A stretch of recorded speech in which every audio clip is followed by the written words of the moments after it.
نحو العليا والكون الواسع في صدري أحضنه أرضا وسماء يا ربي قد نلت منايا وبختم كتابك أرقى. ہمارے محترم ناظرین سامعین حضرات، السلام علیکم ورحمۃ اللہ وبرکاتہ۔ الحمدللہ عوامی تجوید کورس کا دوسرا حصہ نورانی قاعدہ چل رہا ہے، اور نورانی قاعدے کے اب تک 3 حصے ہم پڑھ چکے ہیں۔ پہلے حصے میں حروف کا تعارف اور حروف کی ادائیگی کا طریقہ، دوسرے حصے میں پڑھی حرکات اور تنوین، اس کی تعریف اور اس کو پڑھنے کا طریقہ، تیسرے حصے میں کھڑی حرکات، حروف مدہ اور حروف لین کی تعریف اور ان کو پڑھنے کا طریقہ۔ آج ہم چوتھا حصہ شروع کر رہے ہیں۔ چوتھے حصے میں جزم کی تعریف اور جزم یعنی سکون کو پڑھنے کا طریقہ ہے، اور اس حصے میں کل 2 تختیاں ہیں۔ پہلی تختی سبق ہے، دوسری تختی مشق ہے۔ اب ہم چلتے ہیں سبق کی طرف۔ آج کے سبق کے اجمالی عنوانات: جزم کی تعریف، جزم کی پہچان، قلقلے کی تعریف، قلقلے کے مراتب، حمزہ کی صورتیں، 10ویں تختی کی ترتیب، اس تختی کو پڑھنے کا طریقہ، لفظ او اور ای کا لطیفہ۔ اب ہم چلتے ہیں تفصیل کی طرف۔ جزم یعنی سکون اور ساکن حرف کی تعریف۔ جزم کا معنی ہے کاٹنا، چونکہ ساکن حرف ما بعد سے کٹ جاتا ہے۔ جس حرف کے اوپر علامت سکون ہو اس کا آنے والے حرف کے ساتھ کوئی تعلق نہیں ہوتا، اسی لیے اس حرف کے اوپر جو علامت ہوتی ہے اسے جزم کہتے ہیں۔ جس حرف کے اوپر علامت جزم ہو اس حرف کو مجزوم کہتے ہیں۔ جزم یعنی سکون کی پہچان۔ اس کی شکل دال کی طرح ہوتی ہے، اور جزم کے شروع میں جو جیم ہے، جیم کے سرے کو کاٹ کر اس کو علامت جزم یعنی علامت سکون بنا دیا گیا ہے۔ یہی اس کی شکل ہے، اور اسی جزم کو سکون بھی کہتے ہیں، یعنی جزم کا دوسرا نام سکون بھی ہے۔ قلقلے کی تعریف۔ قلقلہ کا معنی ہوتا ہے جنبش یعنی ہلانا، حرکت دینا، اور حروف قلقلہ کل 5 ہیں: قاف، طا، با، جیم، دال۔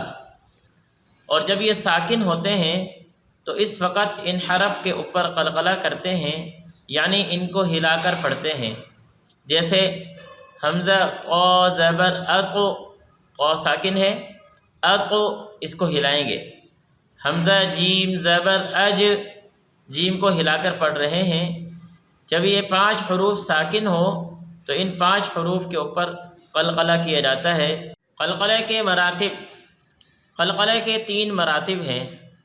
نمبر 1، حرف موقوفہ مشدد پر قلقلہ کرنا، یعنی ایسے حرف قلقلہ پر وقف کرنا جس پر علامت تشدید ہو، اس پر سب سے زیادہ قلقلہ کریں گے۔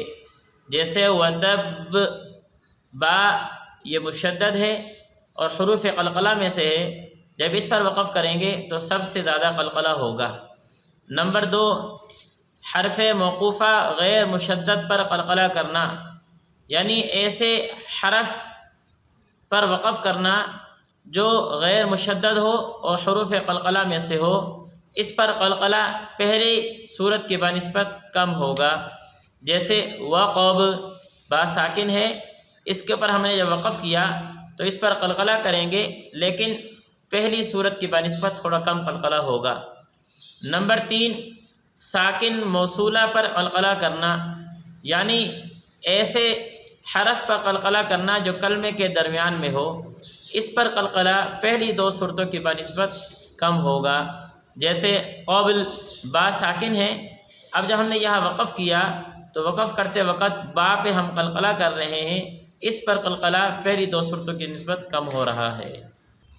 حمزہ کی صورتیں، حمزہ کی مختلف صورتیں ہیں، جیسے تختی نمبر 2 میں پڑھا تھا کہ حمزہ کی مختلف شکلیں ہیں۔ حمزہ کبھی الف کی شکل میں آتا ہے، کبھی واو کی شکل میں اور کبھی یا کی شکل میں۔ حمزہ ساکنہ سے پہلے اگر زبر ہو تو حمزہ الف کی شکل میں لکھا جاتا ہے، جیسے تأتون، حمزہ ساکن ہے، اس سے پہلے تا کے اوپر زبر ہے، یہاں پر حمزہ الف کی شکل میں لکھا گیا ہے۔ نمبر 2، حمزہ ساکنہ سے پہلے اگر پیش ہو تو حمزہ واو کی شکل میں لکھا جاتا ہے، جیسے مصادہ، یا واو حمزہ واو کی شکل میں لکھا گیا ہے اس لیے کہ حمزہ سے پہلے میم کے اوپر پیش ہے۔ نمبر 3، حمزہ ساکنہ سے پہلے اگر زیر ہو تو حمزہ یا کی شکل میں لکھا جاتا ہے، جیسے جئتا، یہاں پر حمزہ یا کی شکل میں لکھا گیا ہے اس لیے کہ حمزہ سے پہلے زیر تھی۔ 10ویں تختی کی ترتیب، ہر تختی کی ترتیب آپ کو بتلائی گئی ہے، اس تختی کی ترتیب بھی آپ کے سامنے بیان کی جاتی ہے۔ اس تختی کو مرتب کرنے میں ہم آواز حروف کا اعتبار کیا گیا ہے، یعنی ہم آواز حروف جس ترتیب سے ہیں اسی ترتیب سے اس تختی کو مرتب کیا گیا ہے تاکہ حروف کی ادائیگی میں خوب بہتری آ سکے۔ اس تختی کو پڑھنے کا طریقہ، جس طرح سبق والی تختی ہم 3 طریقوں سے پڑھتے آئے ہیں، اس تختی کو بھی 3 طریقوں سے پڑھیں گے۔ پہلا طریقہ شروع سے آخر تک جوڑ کے ساتھ، دوسرا طریقہ شروع سے آخر تک رواں، تیسرا طریقہ آخر سے شروع تک الٹا رواں پڑھنا۔ آخر میں لفظ او اور لفظ ای کا لطیفہ، آپ نے دیکھا اس تختی میں جتنے بھی حروف ہیں سب میں حمزہ کے اوپر زبر بھی ہے، حمزہ کے نیچے زیر بھی ہے اور حمزہ کے اوپر پیش بھی ہے، لیکن آخری جو 2 حرف ہیں واو اور یا، یہاں حمزہ میں واو میں زبر اور پیش تو ہے، زیر نہیں ہے، اسی طرح یا میں زبر اور زیر تو ہے، پیش نہیں ہے۔ اس کی وجہ یہ ہے کہ واو ساکن سے پہلے زبر تو آتی ہے، وہ واو لین ہوتی ہے، اور واو ساکن سے پہلے پیش بھی آتی ہے، وہ واو مدہ ہوتی ہے۔ واو ساکن سے پہلے زیر نہیں آتی، اسی لیے یہاں پر واو میں حمزہ کے نیچے زیر نہیں لکھی گئی، اور یا میں ہا سے پہلے حمزہ کے اوپر زبر بھی ہوتی ہے اور یا ساکن سے پہلے زیر بھی ہوتی ہے، لیکن یا ساکنہ سے پہلے پیش نہیں ہوتی، اس لیے یہاں پر حمزہ میں پیش نہیں لکھا گیا۔ اور دوسری وجہ یہ ہے کہ قرآن مجید میں اس طرح کا کوئی واو اور کوئی یا آپ کو نہیں ملے گی جس میں واو ساکن سے پہلے زیر ہو یا ساکن سے پہلے پیش ہو۔ آج کا سبق ہمارا مکمل ہوا، اجازت چاہیں گے۔ السلام علیکم ورحمۃ اللہ وبرکاتہ۔